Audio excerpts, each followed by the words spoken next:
What does your hat say? Is it This one? Oh, yeah. It's my Reelisms. Oh, that's your Reelisms hat. Yeah. Yeah. I like it. I'm gonna have to get me a hat. Yeah. Okay. We are live. Intro coming in 3, 2, 1.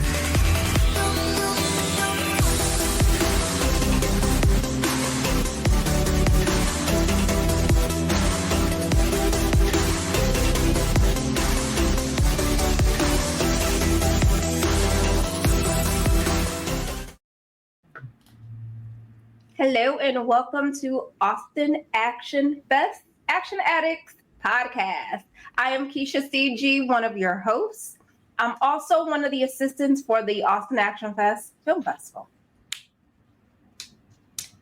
What's up, everybody? Joe Barajas here, local filmmaker, owner of Regardless Productions, one of the hosts here for the Austin Action Fest. You already know, stuntman, fight choreographer extraordinaire, the violence conductor, a.k.a. Benjamin Nathaniel Reddick II. And I am Danielle Cavanis Weatherford. I'm an owner of The Rock Group, and I am the Chief Creative Officer for the Austin Action Fest. We're glad to be here today. We have an awesome guest with us named Christine-chen. And Christine, it's kind of a tradition now we're starting to do. And so it's my job to introduce you. So here we go. Christine-chen is a creative force of nature, a moth drawn to an irresistible flame of storytelling. Only she doesn't just chase the light, she becomes it. With a camcorder in hand at the age of 10, Christine discovered the magic of capturing life through a lens. That spark ignited a blazing career where every project burns with passion, authenticity, and the courage to tell stories that matter. As the founder of Moth to Flame Films, Christine channels her relentless energy into crafting narratives that mesmerize and inspire. Her work pulls audiences in like moths to a flame, drawn to the raw emotion, bold visuals, and unmistakable heart, where she weaves that into her films. But Christine's journey has been anything but ordinary. She's a certified EMT and former firefighter who knows how to stay calm and under pressure, whether extinguishing flames or igniting cinematic ones. She's also she became a first assistant director, a happy mishap that fueled her passion for the organized chaos of film sets and solidified her reputation as a fearless leader behind the camera. Her award-winning shorts, A Bird's Nest and Y'all Albie, have captivated audiences, and her debut feature, Fun Employment, embodies the indie spirit with wit, grit, and charm. Most recently, Christine dove into the swampy depths of imagination with Erzulie, a killer mermaid adventure that blends folklore, thrills, and a splash of indie magic. Christine's journey isn't just about filmmaking. It's about breaking barriers, from defying cultural norms as a first-generation Taiwanese American to swapping corporate spreadsheets for camera slates. She's living testimony to following your inner fire, no matter where it leads. In every frame she creates, every set she commands, and every story she tells, Christine-chen proves that when a moth dares to embrace the flame, it doesn't just survive, it soars. Welcome, Christine, to our... Oh my gosh, I want that. Can you give that to me? I can give it to you. I want it. Yay. I'm so glad that you got the moth to flame. Like, why the whole idea of why I use that name for my production company. I wasn't sure, but I was hoping that was exactly what that was. I wanted a name that described how I felt about films, which I'm always chasing the next idea. But I also wanted to be the other way, that I wanted people to be attracted to what I make as well, like a moth to flame. So am I allowed to cuss? Because I cuss a lot. Doesn't bother me. I'm going to try really hard not to, but that's the problem, because when I try not to, it comes out more. So yeah, you can say what you got to say. Okay, I was going to say, holy shit, that was awesome. Thank you very much. That's hilarious. Well, thank you. I appreciate that. We're honored to have you here. Honored to have you here. Yes, Former Austonian, my heart's in Texas. So, yeah, I miss Texas so much. Yes. So, what do you miss the most about Texas? Community. I think that's the biggest thing. I think I actually had this conversation with somebody yesterday on set. I said, like, Austin hasn't lost that like film is a privilege and a passion and fun vibe. It's dead in most of Los Angeles. So that's rough. It's like catch-22. It's people here just, it's a 9 to 5 essentially. They treat it like a 9 to 5. It's a job. It's a job. There's pros about that. Yes, maybe people take it a lot more seriously sometimes or whatever, but like, I do think you can have both.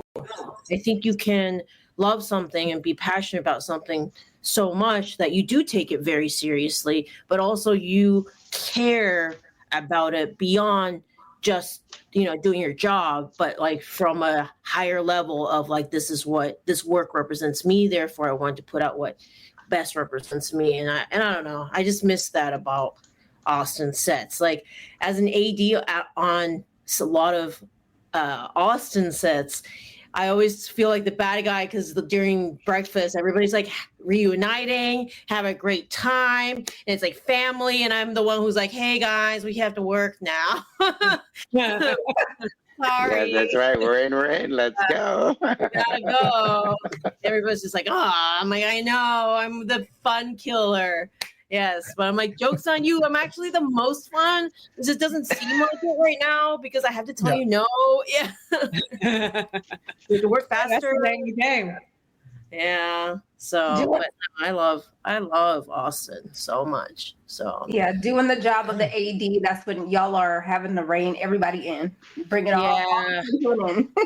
Yeah, it's a people thing. It's just all about understand. I think that's the biggest thing for ADing is understanding people, and it's less about like the technical. Anybody can do the technical part. But not everybody can understand that it's all about people and reading people and anticipating what people need before they even know that they need it. Basically, So always having to stay a step ahead or a couple steps ahead. Yeah, so multiple steps ahead, exactly. So being an AD is like being set mom. Yeah, it's like set mom, set therapist, walking people off the ledge, being like, you can do this. They're frozen because they're stressed out. Usually, type thing, can't make a decision. Let's it's okay. Let's figure out. I know this is not your exact vision, but let's figure out what we can do to get close to it, so you can finish your project. So a lot of that. It's problem solver. Slave driver. The first AD is how you got into filmmaking, right? That's how you first started becoming a filmmaker. No, like I would say, it was how I got into narrative filmmaking professionally. Okay. So I'd always been making stuff, and I have Moth is a production company. And for a very long time was focusing on like event videography. I did weddings for a very long time, basically anything that I could shoot to make any kind of living was what it was in the very beginning. And I started narrowing it down. It became more corporate type stuff. But when you're running your own production company, you kind of are in this little bubble of who you meet and who you hire, right? And so it's like the Moth the Flame crew was who I associated with all the time. And what happened was somebody from that went to go build their own career, as a makeup artist, a really good friend of mine / also roommate now.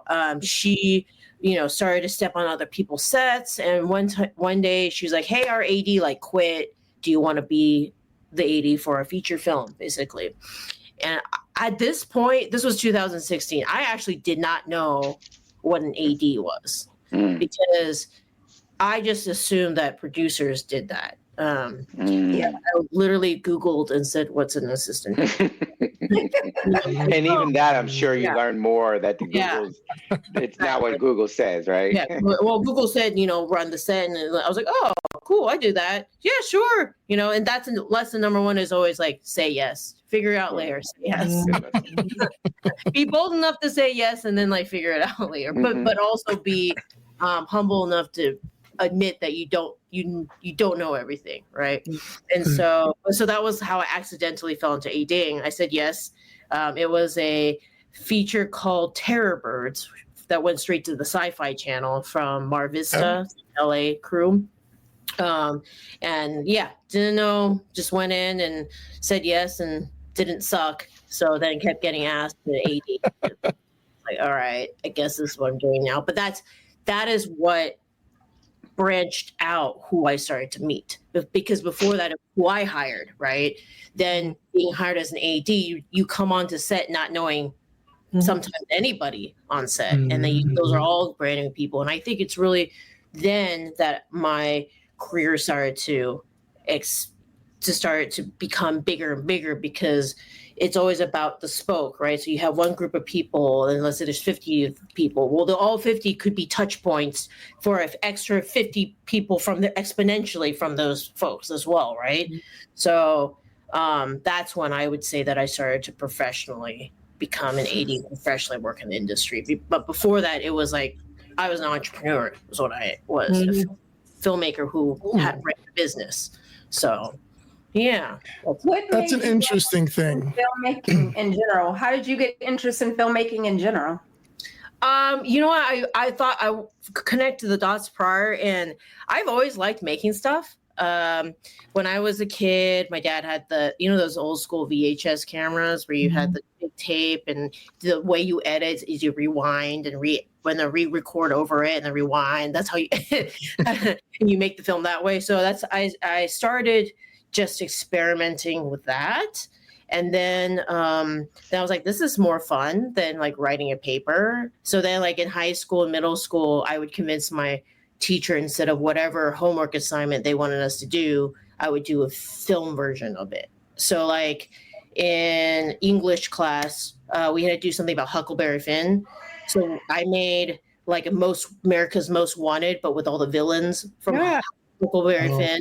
Instead of doing a paper for high school for microbiology class, instead of doing a paper, I made a series of commercials of products that were microbiology inspired. So I feel like I've been just conning my teachers into not letting me do it paper and making something instead. You were developing your pitching skills. Yeah. Exactly. So yeah, so I can relate to that. Game and everything. So I've always loved telling stories, because it's the one place that I feel like I can say whatever I want and be fearless about it. I grew up in a very traditional Asian American family where it is very structured, and it's very you don't get a choice about stuff. Like, you have no choice. You're a kid, you have no choice, basically. So you do this, or don't, or don't be in this family, basically. And so it was a lot of compromising, figuring out how to please what my parents wanted to do. And so because of that, I think I really gravitated towards having a voice through film. Like, that's the only place I felt like I could have a voice, type thing. Everything else was like carefully planned out for me. My dad had like the spreadsheet about like what classes I had to take in order to get the high GPA. Calculated it and stuff like that. So both my brother and I, and it's great in terms of, we became very high achievers, and we developed extreme work ethic from it and stuff like that. But I really feel like I didn't really become a person, like had my own thinking until, undergrad, and separation from, being away and learning about myself and learning and that's when I started to truly develop as like an artist, and like, reading the stuff I want to read, and like exploring different hobbies and stuff like that. So yeah, film's always been there. Yeah. There's something you said there in the beginning where you said I was a business person, or I had a business. Just talk a little bit about that, because that's not normally how we hear people talk about their production company. I mean, the way you just talked about it there was expressing your voice, but when you first started, you mentioned, the business side. So just, can you expound on that a little bit? Yeah. I mean, I feel like this came from understanding at a very young age that to be my own person, the thing that that was keeping me under someone's control was finance, right? I understood very, very early on that to be able to do what I wanted, I had to have the money to do that, basically. And because of that, very early age, I learned to have my own businesses in order to have my own cash, basically. And that started off with, I started my own piano teaching company, which I've had for a very long time, and it pops up here and there where I still will have it. I sold knives. Yeah, I was always had this entrepreneurial spirit. And I think with the production company thing, it was like, I want to do film. I want to be 150% inundated in it. And the only way to be able to survive is to make money from it. And why not kill two birds with one stone and make money doing something that I love? So hence the production company and thinking of it from a business standpoint, which I think artists don't do enough. They don't realize and they don't really comprehend that every movie, everything that you make is a product. Mm-hmm. And they think, oh, it's art. Well, it's great if you create art, but if you can't make a living from it, it's a hobby, right? Uh-huh. So if you got to be able to figure out how to monetize it, or you can't survive on it, or you'll always be tied to some other format, which is totally fine, tied to some other way of making money to fuel your art, right? So you got two options. You work another job to pay for your real passion, or why not kill two birds with one stone, which is a lot harder than, that's why we end up with 1 and 2, and it's a balance. So it's never perfect, but yeah. Awesome. Your parents, do they see this as lucrative and as feasible? No, absolutely not. Absolutely not. Why even? You knew the answer before you asked that question. Absolutely not. And it's funny. It's frustrating, but I also get it because I get it. But they here and there, I'll get you've tried. You've given it a good 10 years. Shouldn't you think about trying something else? Yeah, all the time. I get this, like, you gave it a good try, clearly you've not succeeded, so maybe it's time to try something else. I get this talk like every year. So is it like at Thanksgiving and family gatherings much. Or okay gatherings, and I'll be like, look at your brother, he's a surgeon, has 3 kids. I'm sorry. It sounds like a movie, though. Yeah, it does. Do you ever get the, are you actually making any money off of that kind of conversation? All the time. My parents are always like, they're always very concerned, but it's okay. Sure. I mean, like, and I'm like, a lot of it, I'm just like, how do you think I pay rent? Like, wow. Where do you take, like, you got the cup out. Right, yeah. But I mean, well, I get it. This is a consistently inconsistent industry. So it is what it is. You have, I was listening to the Indie Film Hustle interview. Oh, yes. And on that interview, you talk about, I think is it a law school or LSAT? Oh, yeah. And then he was in the film industry, or he made. Yeah. So the story of that was, I'm always I sound like a terrible kid, but like, I just feel like I was always looking for loopholes to like please my parents, but also get what I want. So you kind of have to be very manipulative about it. So I knew after taking a real job, after undergrad, I was an IT business tech consultant. I knew that I wanted to do films, but I knew also that I needed like a few years to just 100% focus on that, but not be a bum in my parents' eyes. So my thought was go back to school, right? And at that point, I had no clue what that would be. So I thought maybe become a lawyer. So I don't know. Yeah.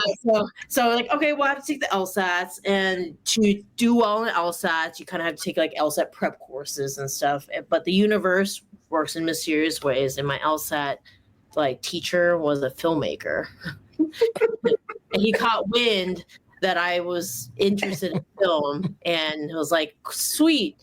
Maybe you want to come PA, didn't know what that was, on our 48-hour film challenge thing.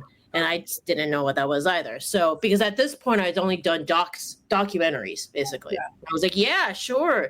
I go on, and it was game over, basically. I went on the set, and I was like, whoa, like the person who's like doing this and like doing focus, there's a whole person who does that. Like, that's amazing. And because at this point, I'd only done everything myself. I shoot and edit, because that's what you do as a one woman doc person, right? You don't need anybody else.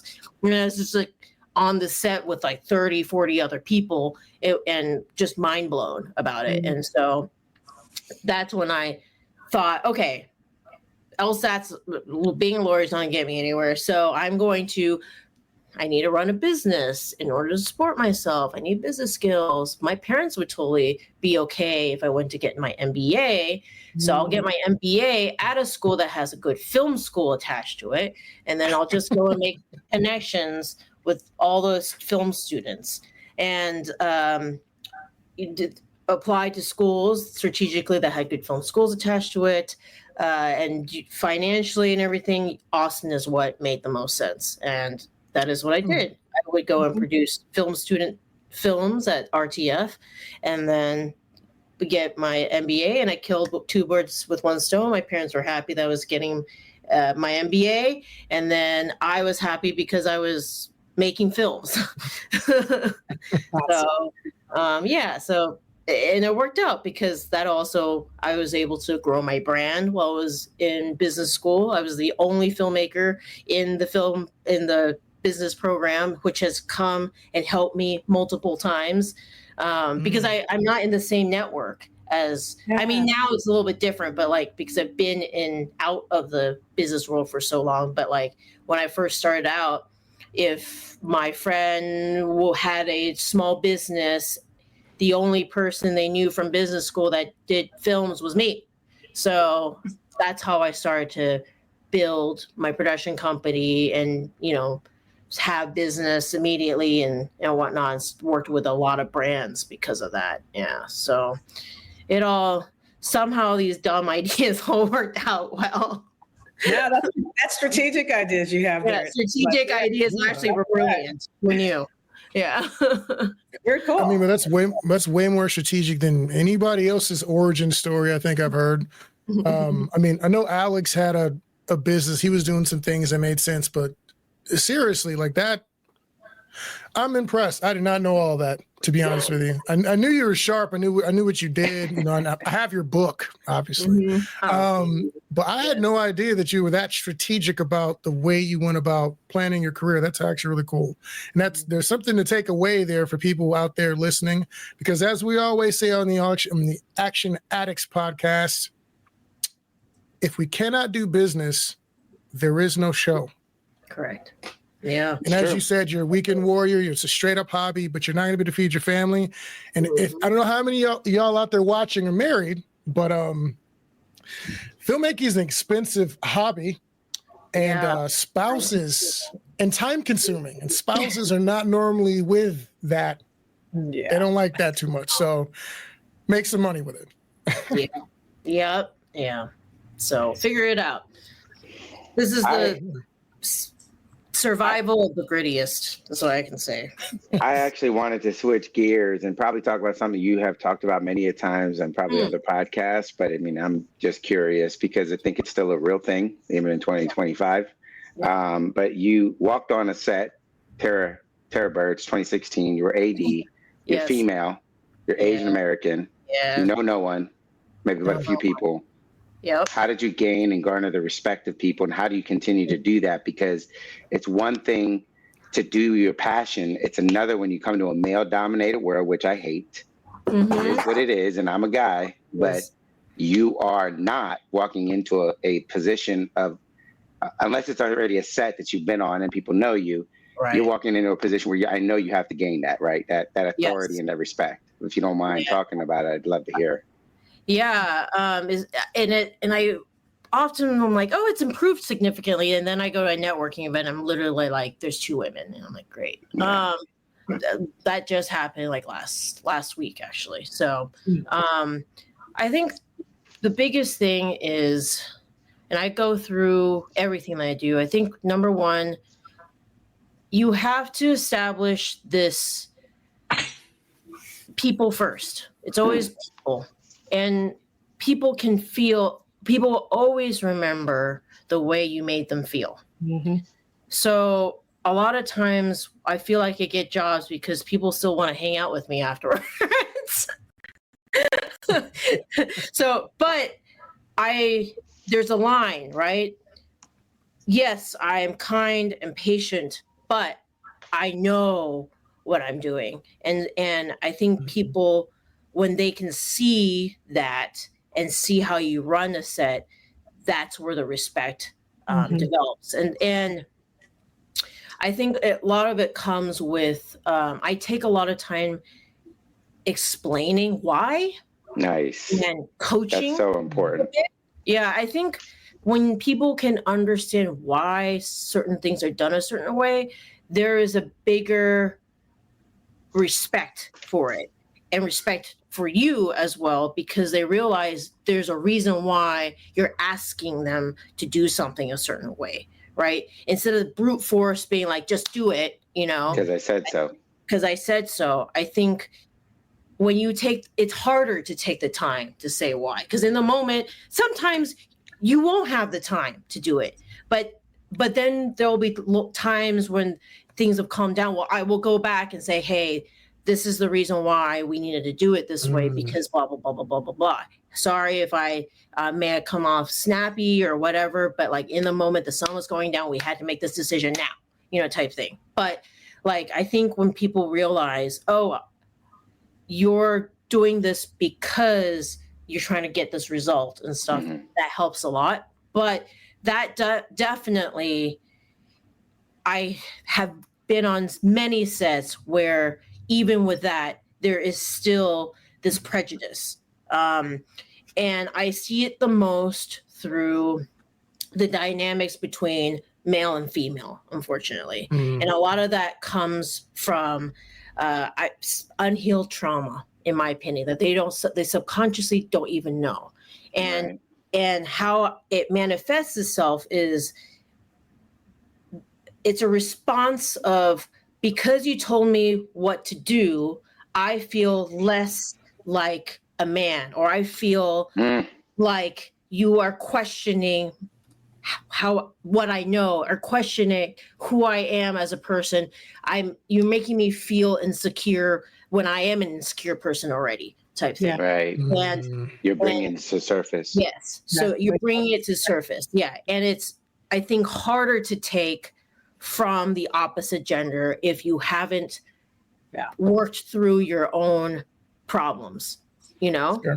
And so that's why these days, I think as you do it more, you just don't take it personally anymore, and you can recognize the signs, and you are okay to bow out gracefully sometimes, like there's been, I think the initiation in this industry is like, 1, you've been fired, 2, you haven't been paid. If you've been one of these 2 things, you've done it enough, something will have happened between, Eric Roberts.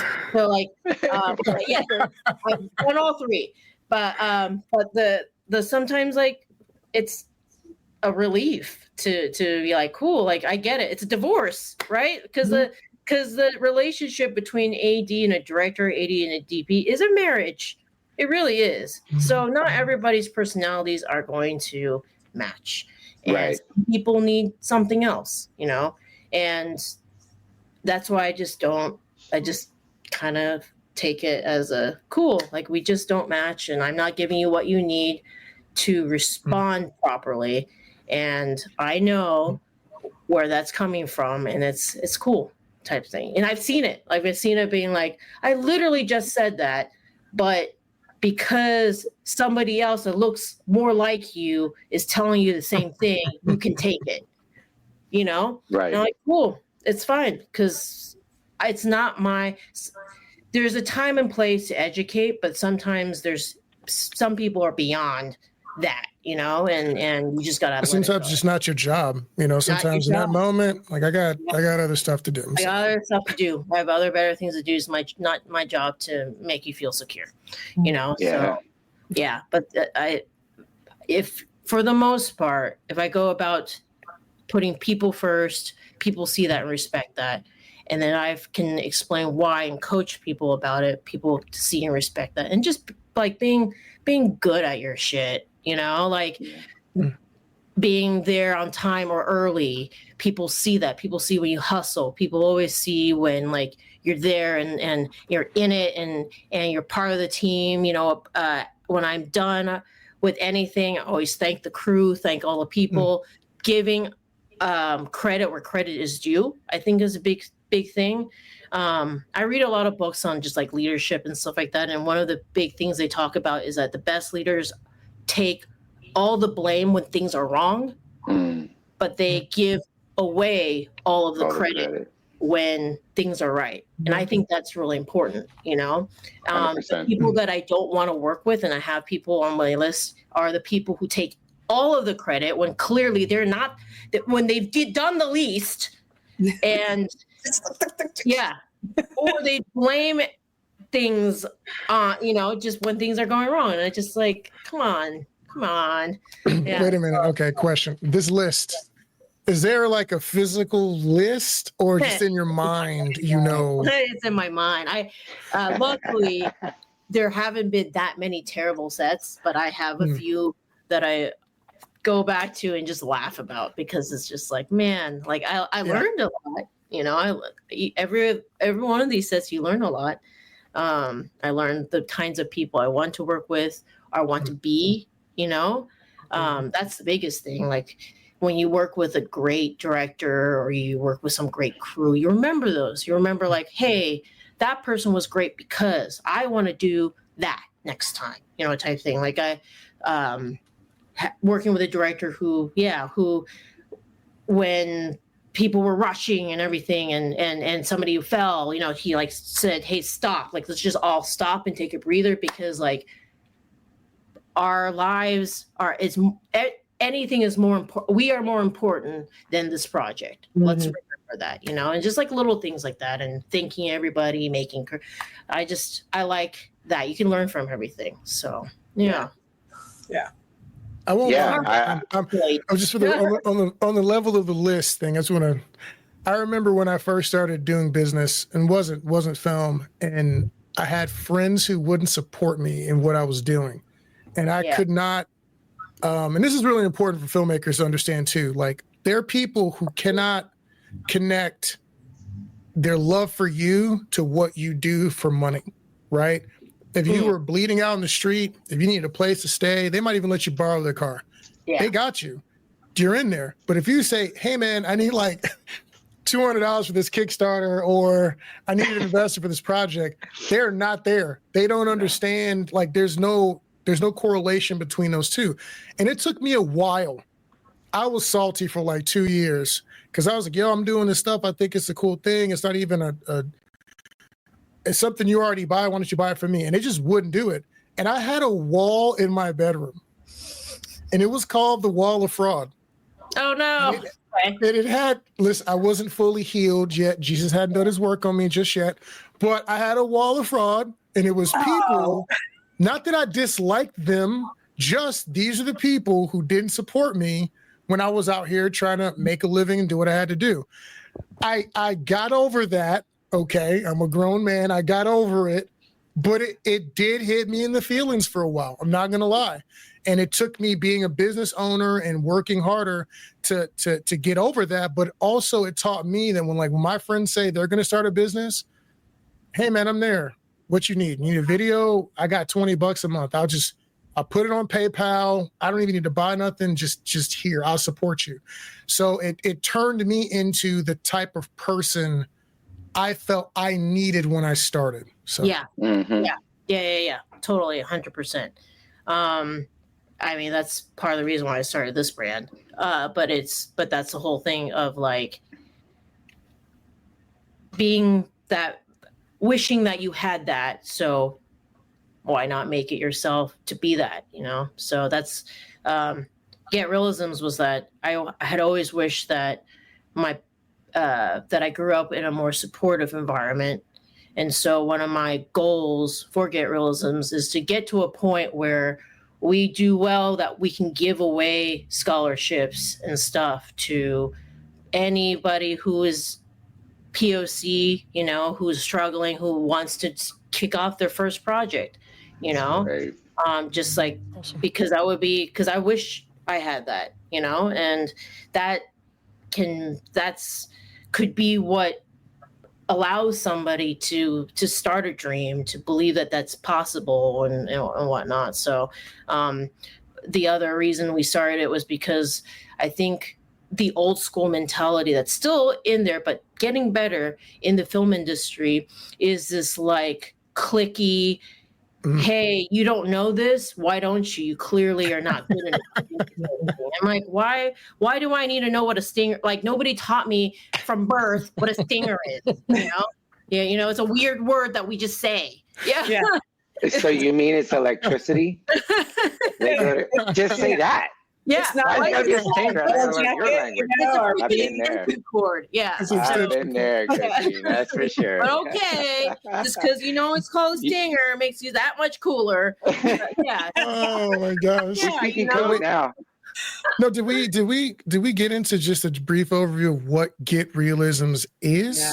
Not yet. Oh, I mean, not really, but it's so I started it started as a book. I created it on the set of Terror Birds, actually. The idea came out because we were on the set that was very toxic, and just like these terms that like people were throwing out that I did not know, because I had been working on my own sets and I wasn't using any of those terms. And so, you know, people be like, let's flip the world. I'm like, yeah, let's do that. Like, no clue what the fuck that meant. And then just, you know, like played along with it. Oh, cool. Learned really fast. Flipping the world is, you know, like just because nobody teaches you this stuff. You learn on the job, right? I'm like, That's why right. isn't there something out there that is accessible feeling, that teaches you all this, so that you don't feel like an alien when you're on set, or you don't feel like a fish out of the water. You're already going to feel like a fish out of the water no matter what, because it's a new environment. But at least you come in with some knowledge, you know? So yeah, and I made it into I wanted something like your mom could read, you know, or your grandma or anybody, so that it could be a conversation, a way to try to relate, you know, with your family member could relate to you, you know, and be like, hey, striking, you know, okay, mom, cool, you know, thanks, you know, I get it that you know it. Yeah. So, but like cute, you know, that's a way that you can like, instead of this, like we're in this elite class of people, and like, if you don't know these words, you're not part of our club, and like, you can't make movies. Like,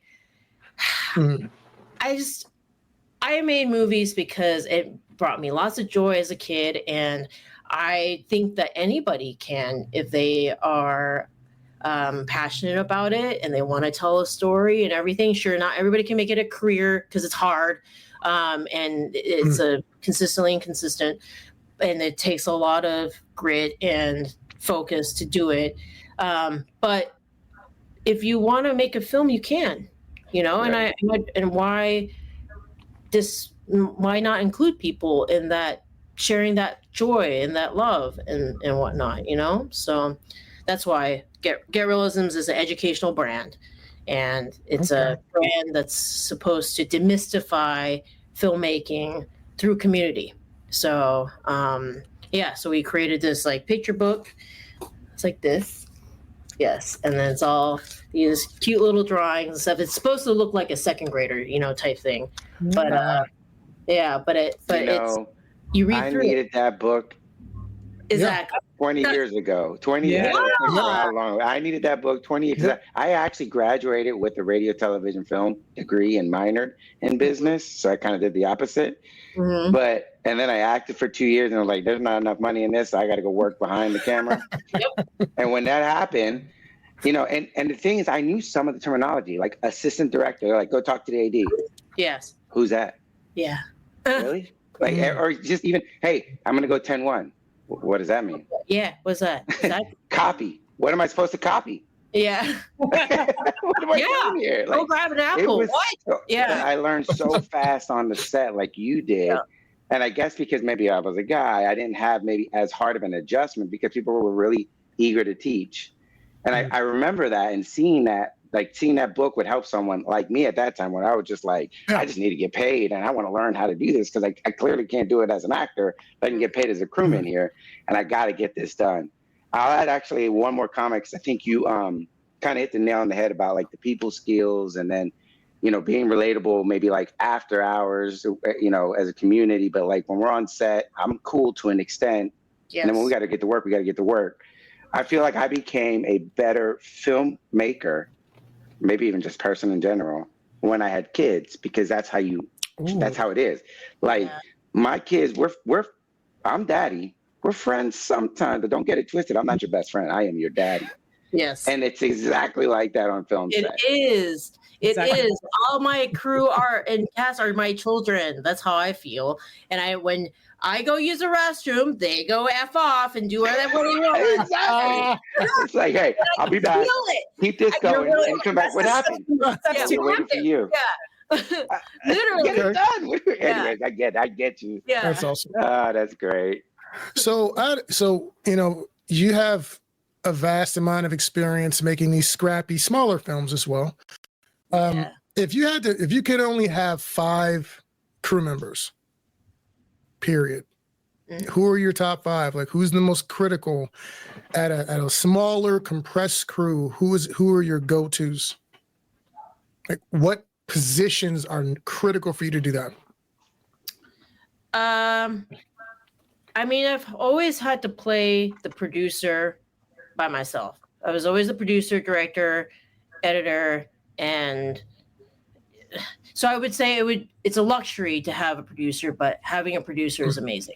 They're, I feel like, the least appreciated job. They're the ones that make sure people get paid. They make sure that you have the resources there. They're the ones that, and the bigger the projects, I think the more appreciative you are of that role, and how not having to do that role allows you to fully focus on the actual role that you want to do. You know, for me, it's directing. But I haven't had the luxury to be, now I am getting to the point where I have been just coming on set to just direct, which is like the most amazing thing ever. But yeah, like prior to all that, I had to do all that, you know, like find the locations, find all that stuff. I think that is a pivotal role that is very, very, that people need. I think that, and then if you have a producer and an editor, and obviously the camera person, but that person can be the same person as a director sometimes, but the editing, because I feel like projects die in post. I think that is the part it's always these least sexy jobs that people forget about that are actually the most crucial. Yep. So they like spend all their money on, let's film it, you know, and let's capture. Okay, maybe hopefully you're smart enough to have a good sound person, and then they do have the footage, but then they're like, oh no, we spent all of our money. Now we have to put it together, and we don't have money to put it together. And that's where projects go to die. So if I always tell new directors and stuff, like, figure out how to edit. If you can edit, you will get your projects done, and you will be able to finish things and put them out. And I think the reason why I've been prolific in my filmography is because I edit. I haven't had to, that is one position I haven't had to rely on, so I can put the most resources into the production aspect and then I can rely on myself to do the editing. And that came from my background as a documentary filmmaker. That makes a lot of sense. Can you clarify when you say editing for me? Are you saying soup to nuts, Foley, sound design, score, or are you talking about just laying down your honestly, first cut? just laying down the cut Nice. is enough. You know, the other stuff is yes, details and everything. But if you cannot understand how things are edited, you're not as good as a director. You're not as good of a writer, in my opinion. I think editing, if you know that, you become a better everything else, because you know it's the whole like working backwards, being retroactive for something. If you know what your end product is, then you'll know how to get there easier. You know, and I see this ADing directors who have zero editing experience, and I can see it that they have zero editing experience. I can see it in the way that they these are the things where I can see that I'm like, oh, you haven't really directed very much. One is yes, not knowing how to edit, because they're frozen when they're not able to get exactly what they thought they needed, because they can't think beyond ways to achieve what they want in the story to be edit, right? And so let's say in a scene when this location fell through or whatever, and they only had I can, as a writer editor, know, okay, I can edit this and put this and piece this together, and I still have a story, right?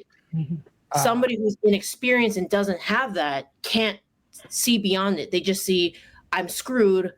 I didn't get everything that I said I needed, right? But that's the problem, I think, with indie scrappy filmmaking, is that you're lucky if you get 70% of what you intentionally wanted to get at the beginning, right? Because things happen. That's so Weather, true. you know, so many things go wrong.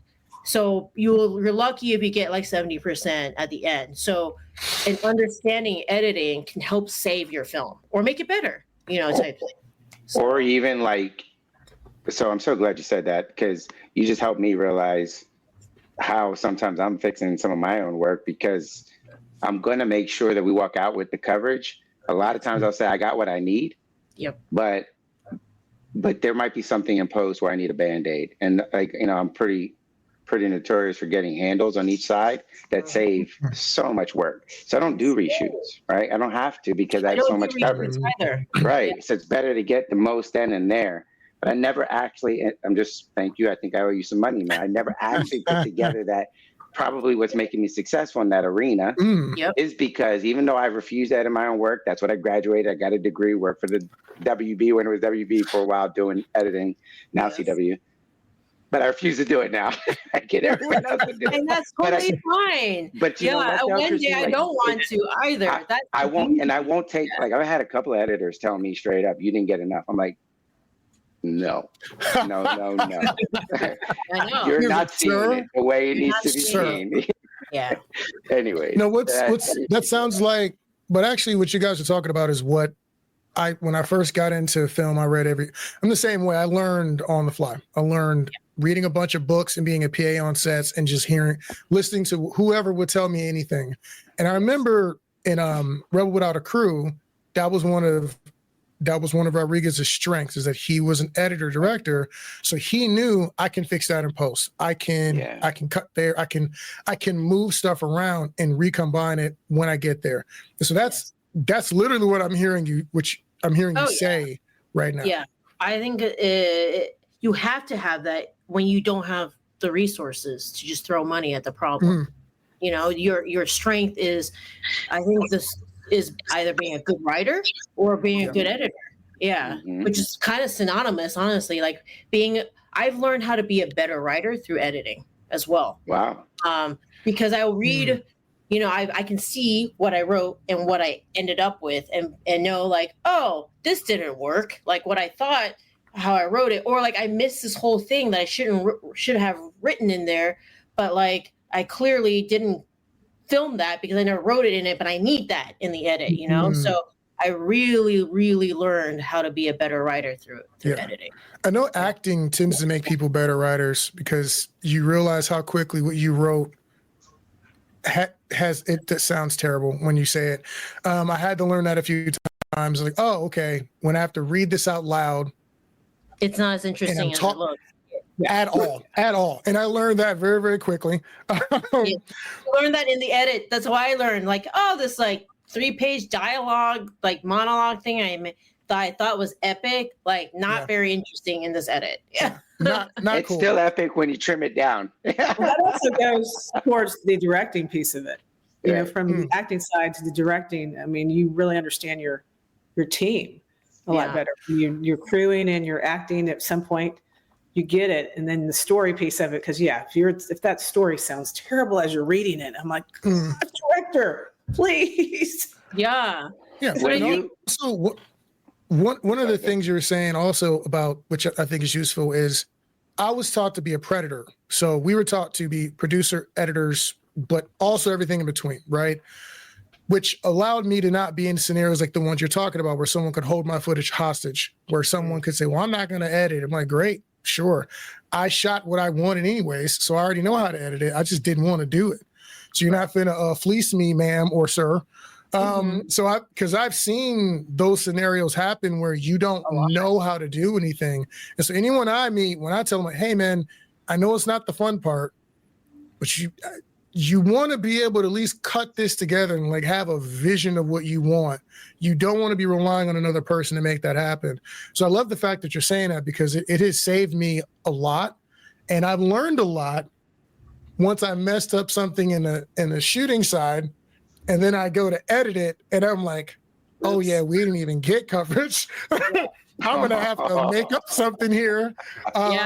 You learn to be a better director too because of that too, because you won't forget to do that next time. That's right. You know, and I think the best directors are the ones that have perspective, like that they have done, or they have at least an understanding of everybody's job to know why those jobs are important. You know, like when I first got into filmmaking, I had no clue what art did. You know, like until no clue, just didn't know. Like, props. Okay, cool. Like it's just that's what they do. They bring props. But like, then I really always just thought that, you know, Wes Anderson's stuff looks the way it does because of coloring, and it's not. It's because he goes in with a highly specific palette, and all of that is reflected in every set design, every piece of costume, and that's what creates the look. But you learn that through doing your own stuff and being like, why can't I get that look? And when you understand, oh, it's because art, or it's because of this, or because of that, then there's just a greater respect for those jobs. And I think you learn, and you're just a better director like that. Like if you've a director who has been on the other side of the camera, who acts, for example, I will jump in and act. So I will understand, hey, this is hard, like being on this other side. So, you know, like, how do I gracefully help my talent to feel comfortable in a space to be vulnerable, you know, type thing, because I've been on the other side. Or, you know, how do I explain something, communicate something in a way that is easier to understand, because I've been talked to that way as an actor and didn't understand what the other person was talking about. So like simply being like, hey, this may feel weird, but on our camera, this is how it looks. But if you shift your face like this way, it looks better, you know, like, but you being on when you're in it, you don't know, like when you're an actor and you're on the other side, you don't know these things. And so I just think that like all directors should be an editor at some point, should be, and not forever, just like have a taste for it. You know, they should AD something, try something. All directors should produce something once, because there will be an appreciation for the resources you are able to get, you know? Totally. So Totally. That applies to like everything. Every crew should do at some You're point. right. It's the same reason you don't appreciate trash men until you don't have a trash man. Correct. Then you're like, oh, that PA was doing. Thank you, sir. Yeah. Thank you, sir. Yeah. Thank you. That's sir. a great segue. I want to ask a quick question. So, is there like a creative endeavor that completely just flopped? You started it and it just didn't go your way. And what did you learn from it? My first short was in 2008. That was my first foray into narratives right after undergrad, which was I'd only done docs before. And it flopped because I hired people based off of what they had. So like I hired a DP because they had this camera. I hired this crew because they had this gear. I learned so quickly, you don't hire based off of what people have. You hire because of that person. You can figure out the other stuff, but if that person sucks, but they had the best gear, like you're going to have a terrible experience. And that is what happened. So I hired people based off of what they had, and like they basically took over the project. And like I had a DP who basically tried to just anything I wanted, he'd be like, no, I'm going to do it this way. Or I'm not going to do what you said. I'm just going to do that. It became his film, basically. Wow. It was very traumatizing that I didn't make another narrative film for a while. And like didn't finish out that because it was like nothing like what I had gone in doing. And that is the biggest lesson is the equipment, the stuff, you'll figure out a way to get it. But people, like if you aren't hiring based of the people and the right vibe and stuff, like that will ruin how you experience a set. Yeah. Like people make it all. And hiring your friends is not always the right call either. I think that's another big thing.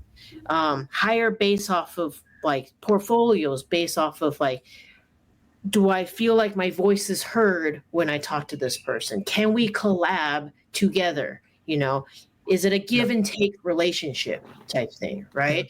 Do I trust this person? If I feel like I have to micromanage this person, then maybe I shouldn't hire that person, right? Because you're hiring people for what they can bring to a table, right?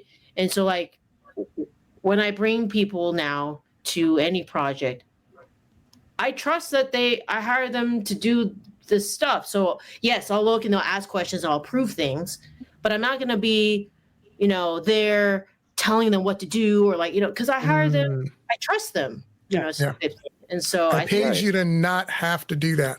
Correct. And it makes it so great because then you just have to do what you want to do, which is either directing or whatever it is, So I think that's nicest. So would you say that this also applies to finances? So like producers on the finance side, do you work with people based on the same criteria, or is it that those people are so distant from the project that you're less concerned about the vibe? It just kind of depends on how involved the person wants to be in the project. So sometimes there are people who, because I gave you this project, I feel entitled to have creative say in this project. And you have to be very careful about that.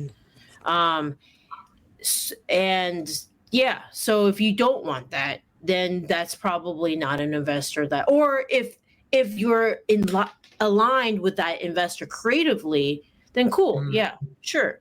But the worst is when I had this come up with Erzulie, and we decided not to go with a specific investor because of that, where we were like, cool, they're going to sign on. They were interested in it, but then they started saying, let's recast this person. Let's recast these people. Let's like rewrite this whole.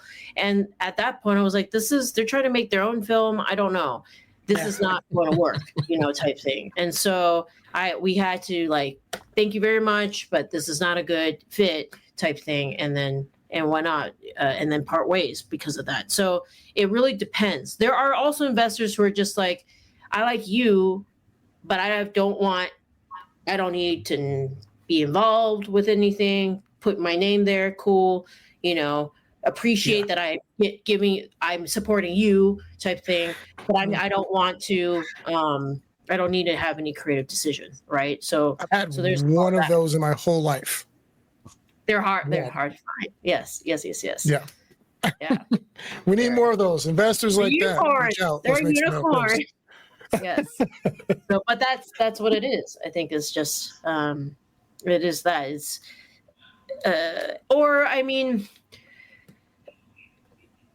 maybe if you're doing if there's some strong beliefs that you have in your film or whatnot, and you find an investor who literally is the polar opposite of what you are trying to say in the film. I do think that affects things. Unfortunately, there's the what is it called?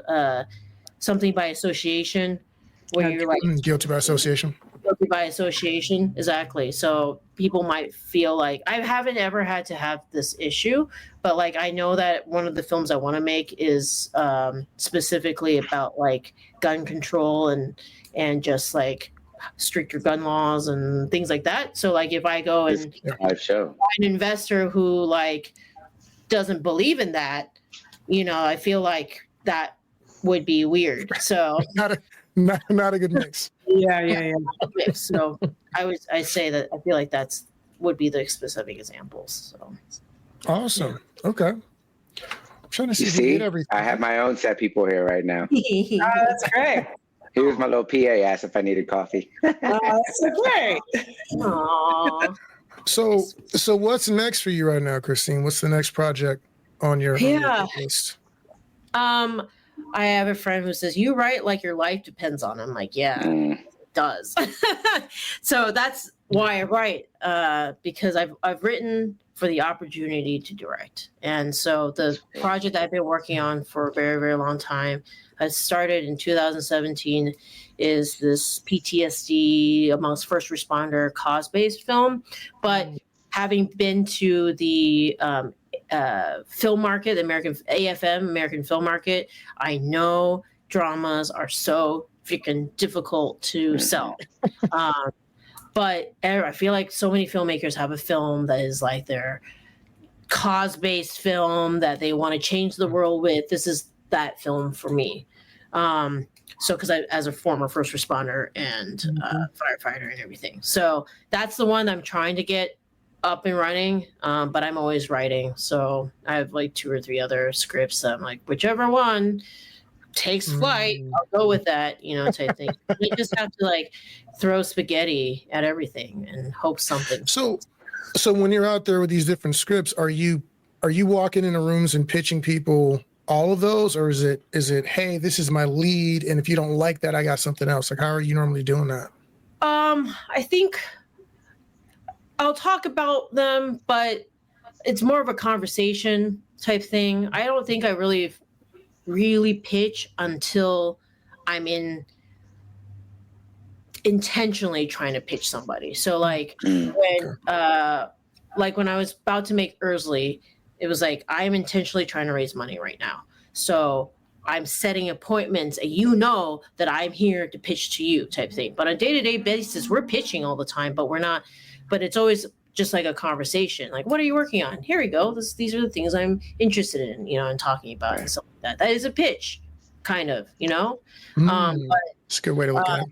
Yeah. So I think these are just projects I'm very excited about, and they give me lots of joy writing about them and stuff like that. But yes, that's the En Route is the film that I've been trying to get off and running for a while.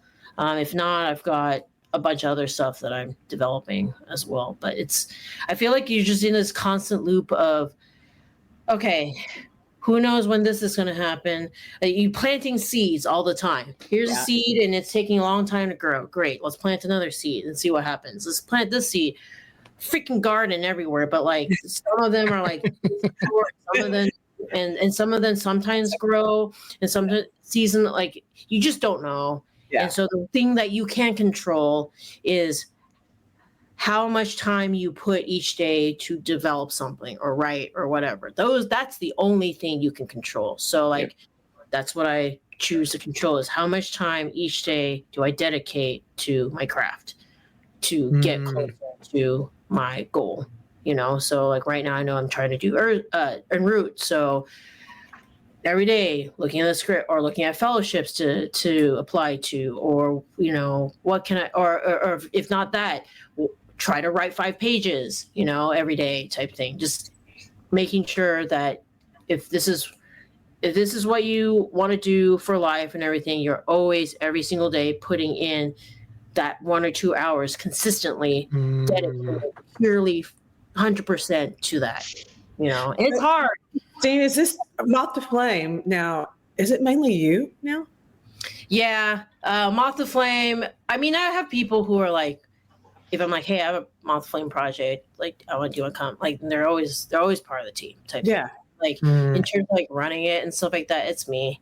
But I'm trying to grow it. I'm trying to relaunch it as like a bigger umbrella as an agency here in LA. The whole strike thing was really stressful here in Los Angeles. And the one thing that I know that I can control is that brands always need content, no matter what. Yeah. And so I got to put my MBA to use, right? So I can speak that language. So why not, why not control the projects and help brands and it's a business, right? So if I can build that part of it, I can always have something that will feel my passion projects and stuff like that. Absolutely. We always say, go ahead. Do any of your passion projects I know you were talking about en route, but do any of the ones you're currently writing have like high intense action and maybe even some like... Yes, I would say Erzulie, that you can actually watch, has action in it. Very good. Mermaid film that came out in 2022. I have actually watched it, by the way. Love that. Hey, that had stunts in it. Yeah. And that was a whole. I'm glad that was. I have had experience ADing stunts, which helped me with directing that, and knowing how to edit, I think helps a lot with action films as well. And I myself dabble here and there with stunts, so I find it really fun.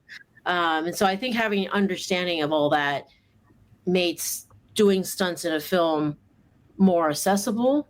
But yes, Erzulie is, we had somebody suspended on this like excavator, and you get, it's like a brief, it's like for 5 seconds in the film too. And that like, that's the thing about stunts. You have these big ass contraptions and like the scene itself lasts like 10 seconds or 5 seconds. Absolutely. Yeah. Trust me. It makes it look so good too, right? So yeah. So, but yes, that one. Dream Nation you did a long time ago. I did. Yeah. Dream Nation. Yeah. Honestly, En route is an action film. Okay. Because they're going to a bunch of, it's not action in the sense of like, there are 2 fight scenes now I think about it. But like it's more real, like, less like what you think of traditionally action type stuff. But it's an action film. Yeah. So, we say if there's kick, stabbing, chasing, or jabbing, it counts. Correct. Yes. It's got all that. So yes. There it is. That'd be great. Man, have Christine to talk about maybe having a class for us for Austin Action Fest if she has time. Originally, we meant to have this conversation a long time ago, and I don't know what happened to the schedules and whatnot. But you were a name floating as an interview for a while now. So I'm glad we finally got to do this. But absolutely, we're putting together some things for people to get some education, who are learning like us on the fly and aren't going to go to Full Sail, right, and take out a private loan to get it done. But maybe have $50, $20, whatever, to learn some basics and be be of value on a set. So we'll definitely talk about that moving forward. I did have a question about your AFM experience, because we hear a lot of people talking about, oh God, it's worth it, it's not worth it. Like, we're hearing a lot of things about AFM. So I'm just curious, like, what's your take on the whole deal? So the good thing about AFM is you learn how the sausage is made.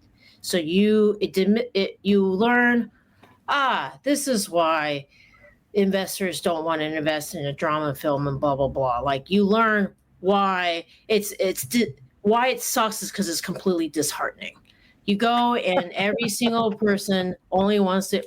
It's always about what's people want at that moment. And right now, everybody wants a horror film. Yeah, a horror film. Really, that's what every single person wants, some sort of horror genre film. And if you don't have that, they won't give you the time of day. And it's literally that. So you learn. You just learn the realities, and sometimes you need that, right? You need the punch in the face that this is reality, and this is what the environment right now is distribution wise, and how do you stand out when every single person is looking specifically for a horror film? Like, so I wouldn't go there but this is good. Now I know, right? I won't go if I'm there with en route, for example, with a drama film. I will go there if I have an action horror film, or if I have a rom-com or something like that, right? And I know who do I go to talk to do that, because I've now gone and I know kind of what kind of distribution companies are there, right? And so these are things you hear about, you kind of know, but you don't know until you get there and you're in experiencing it. So it's a good experience at least once. So you're in the meat grinder, as it were. Yes, exactly. To be like, oh, I get it, type thing. Oh, okay. If a film is more than a year old, everybody thinks it's old. Like, I should have brought my film before I even, decided on this in this, whatever. Like, oh, this is where the deals are made. And like, oh, next time I should. Yeah. So it's just like eye-opening. So I think it's worth going at least once. Okay. Yeah. Just to see how, and also sometimes it's nice to get that reality check too, or especially if you come in and be like, oh, I'm going to make an art house film and like everybody's going to buy it and stuff like that. Go to AFM and it'll crush your dreams. Like, literally. But sometimes you need that. You need to have your dreams crushed to realize like, okay, like, let me either be clever and figure out a way around that, or like, because that's what sense. Allows you to do that. Knowing what you have to work with, the reality of it. And if you are truly 100% still want to do what you want to do, go for it. But you just need to be strategic about how you go about it. Now I know I won't go to AFM to pitch my drama film, right? But if I have these things, I can do that. Now, how do I get my drama film made? I got to find another alternative or whatever, type thing. So I think knowing the playing field allows you to play the game a bit better. That's cool. Yes. How often do you just try to sell your scripts? I haven't. This year is the first time I wrote something that was purely to pitch. Yeah. But usually I don't, because I write in order to direct. Yeah. So I don't want anybody else to direct any of these things that I write, except I did write one thing this year where it's purely just to sell type thing. Yeah. Okay. So, that makes a lot of sense. Makes a lot of sense. I think the reason is I never considered myself a writer for a very long time. Really? Yeah. It's only recently I'm like, oh yeah, I guess I've been doing this for a while. I'm a writer now. But like, I always I still see myself as a director first, and I only wrote out of necessity to be able to direct the projects I didn't see that were out there, available out there, to make that a possibility. I guess it's a little bit like I always tell actors, like, if they want to be in a certain kind of role and they're not getting it, that they should create that role for themselves. You know, Absolutely. yeah, and so that's what I did with writing. Was I didn't see those, you know, that kind of script, those kinds of movies out, so I wrote them so that it would be, you know, type of thing. So yeah, but I didn't really have any formal training in writing, and I still have that imposter syndrome all the time of like, you know, I didn't go to school for this, and like there are people, I have a friend that, you know, went to grad school for this stuff, you know, but I think if you practice a lot, you just naturally get better at it. Like but I was the shittiest writer when I started. I've found myself in a graduate level writing class during when I was in business school, because in business school I was allowed to take, I petitioned for 3 electives. You could take 3 electives outside of the business school, and I took all of them at the film school.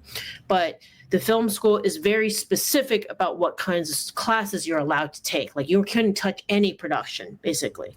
But you could take like a history for film. You could take a graduate level writing class. That's what I ended up taking. And I took a producing class as well. So those are about 3 classes. I'm very glad that those are the classes that I took. I was the worst writer in the graduate level writing because these are people who came in with writing as their career in mind, right? And that's all they had compared done to what? Just writing. Compared to me, who's just had, I just want to make stuff, I just want to direct in mind, right? And so, like, they knew the proper way to write things. And so, but that's, nothing makes you swim faster than being the worst and wanting to be the best in it. Yeah.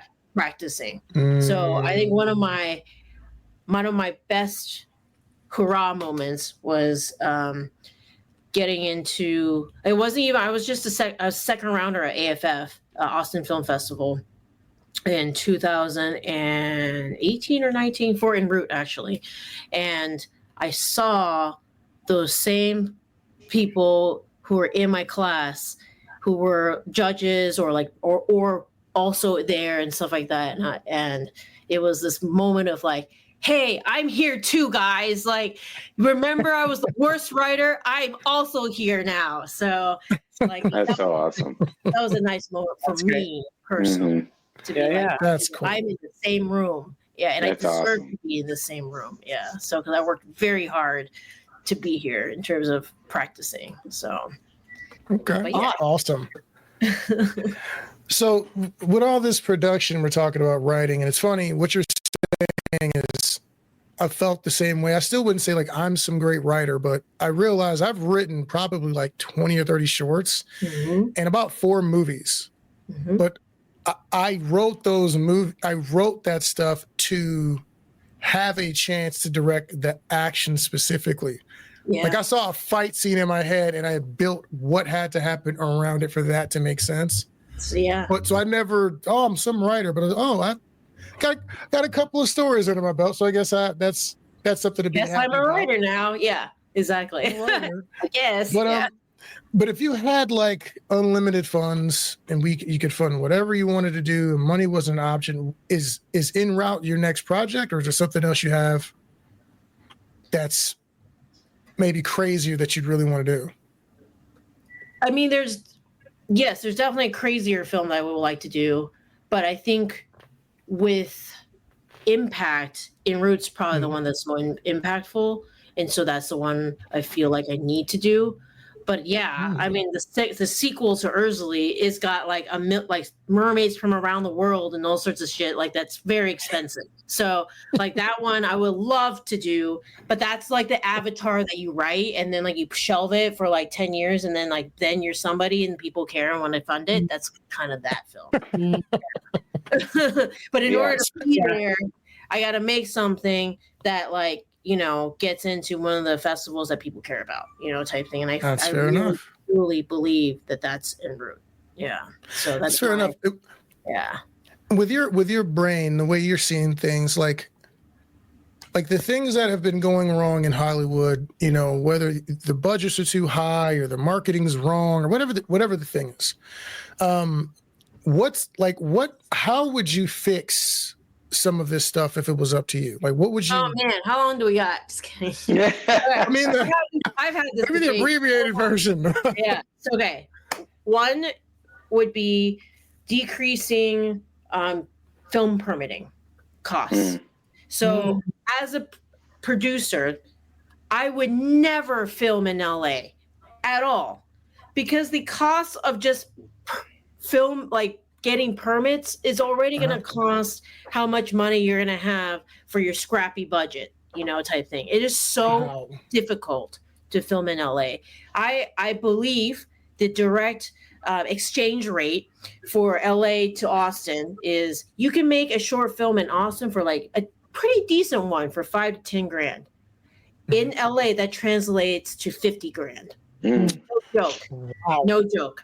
Because of all of the red tape and all that stuff that you have to have in order to be legal or whatever in LA to film, right? So like, I don't know how anybody makes anything in LA at all.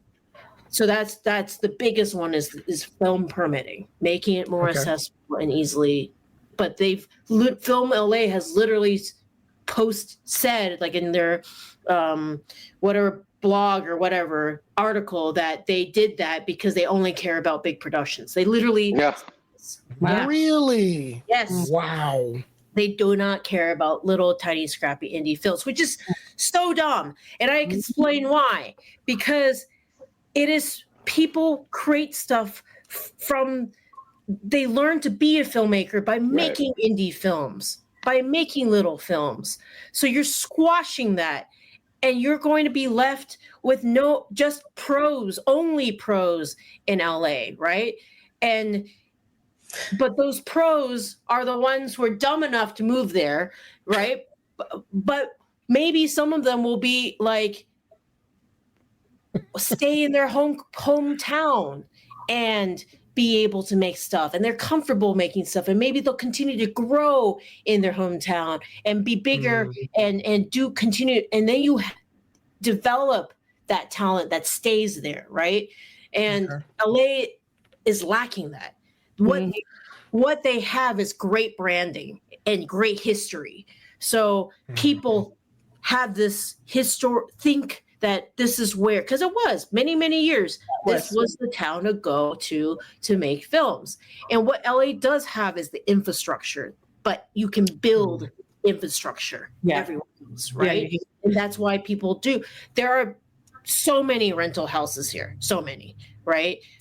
In Austin, I can count like 5, right? Okay, there's 10 now. But like there used to be only like 3 or 4 rental houses in Austin, right? But here, there's so many that you can get. So that's one is just really permitting. And then the second one is definitely tax incentives. They don't have really good ones. Austin, Texas in general has been okay iffy in terms of tax incentives. It's been off and on, but I think what Austin has is that passion that's kind of disappearing from LA. It's a job here, right? It's going to be very difficult for somebody to come in and be like, hey, work on my film for free, work on my film for very much nothing, type thing. So there is definitely more of a culture of, I only do something. And hey, I get it. I'm in the same boat. Because I'm at the career level where I can pick and choose, right? Okay. So the people here who are, come here because they want to level up, we're at a career level where we only have so much energy and we only have so much time in the day. And so we have to be very highly intentional and specific with what projects we put our name on, right? And so it's going to be harder to develop your community because unless you have something to give, right? Yeah. So that's the way I can Makes sense. fix it, like my first film Fun Employment, I didn't know anything. But I was able to find just as other people who were also didn't know anything and wanted to learn and work together for a project for fun, and we're having fun, and stuff. You just don't really get that very much in LA, or at a certain level, it's just I don't know. Well, it's just like you said. You said, it's survival. It's scrappy. It's moving fast. And if it's like that, I mean, I lived there for a period of time, so I know what you mean. Everybody's just trying to survive and eat, and when you're in that mode, you're not thinking necessarily, happy flower, sunshine, collaboration. You're like, I gotta get paid. I gotta eat. Yeah, and that's something that I really realized in the last 2 years. I've two and a half years now that I've been in LA. That's also not the best environment for creativity either, because when you're in survival mode, you are just trying to survive. Yeah. You don't have that time to sit and think and just not try to look for jobs, not try to worry about that you haven't gotten a job, whatever, type thing. So I think what Austin and the South gave me was a safe place to experiment and try things and find people who were also in the same place to try things and learn things and create because they wanted to create, because they, for the love of creating type thing, you know? And the only reason why I moved to LA was because I was recognizing that at a certain level, it is a job. Mm-hmm. You have to have that mentality, and people at that level are flying all the people that have that mentality from LA to Austin. Yeah. Right. And I wasn't getting considered for that. Yeah. I was only doing certain, if I wanted to do AD 2 million and below projects for life, I was doing well. I was doing really great. Didn't have to go network and do much anymore. It was just, I was turning down gigs all the time. But I wanted to get over that bump. I wanted to get into the union world or whatever and do the studio films and see what that's like and be on a TV set. I haven't been able to do that. And so that's why I moved to LA. Find an agent, because everybody and their mom here has an agent. So get that, whatever it will for people to take me seriously. Yeah. From an outsider world. Like in Austin, in the South, people take me seriously, but outside, people just saw me as a filmmaker. It's so weird. It's like, it's a brand. No, I know exactly what you're talking about. It was an experience for me when I went to LA, and I was doing more stunts than the shooting at that time, and went to a meetup. Was hanging out with these people, and essentially I was told, if you didn't do it in LA, it doesn't count and nobody cares. Mm-hmm. Mm-hmm. Yep, I've heard that. At least, and I was like, to the rest of the world, and perception is reality sometimes to the to your non-circle, right? And I saw this when I was aiding for something, and I was sitting in the production room and hearing the producers, and literally I was trying to get them to hire this local production designer because I knew their work and I knew how good it was, but they really wanted to hire this person from LA because to them, the LA person was better. Right. Even if they weren't. Even if they weren't, which is that's just how people are. You know, why do we buy Nike versus something that looks exactly the same? Because there's a really weird perception that is just better and more trustworthy or whatever it is, right? And it's the same thing, sadly, when you get to a certain level. I believe you should practice and play as much as you can in a more friendly film environment that allows you to, you can, like, I would not have been able to make 10 to 15, I think I've made like 15 shorts. So like in LA, because like I said, the conversion ratio is literally 50. Trying to do the math in my head on that. And for a short in LA to your 5,000 in Austin, like that's 750. No, what are we talking about? 50,000. Because like AFI, where I mentor, the American Film Institute, I think is what it stands for. They require their students to raise at least 50 grand for their shorts. That's how I know it's 50 grand is what it is.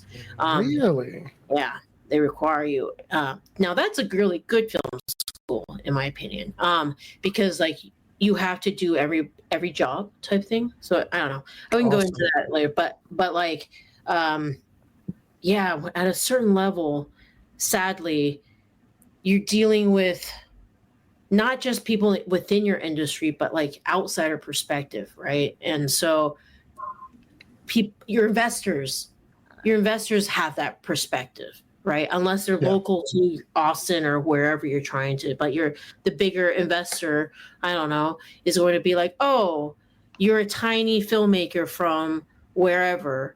Right. I want the LA brand, New York brand, whatever that means, you know, and sadly I didn't believe that until I got to a certain level and realized I was hitting like a glass ceiling, essentially. Well, I mean, you've seen people, even when it comes to cameras, you know, I want to get the guy with the red. Yeah, but the guy doesn't know how to use his camera, though. Right. He doesn't know how to light. Yeah. So, I mean, you can do that. Do you have you have a computer that can handle the red footage? Mm-hmm. No? Are you sure you want the red? And I mean, we ran into it recently with this guy. We were talking to somebody about a project, and I said, hey, we could do that project in Texas for like $250,000. And the person made a face. Like, yeah. And I was like, what's that face about? And we're, you know, having a friendly conversation because I wasn't really pitching them. It was just telling them what we were doing. And they were like, well, that's not enough. She said, the people I work with, if it's not 5 million, they're not even going to take it seriously. Yep. And it was like, it was an adjustment in my brain of like, I hear some people, this is what they're doing. And then other people are going, if you don't tell me it costs at least a couple million, I don't think your film is real. That's correct. Yeah. That is just.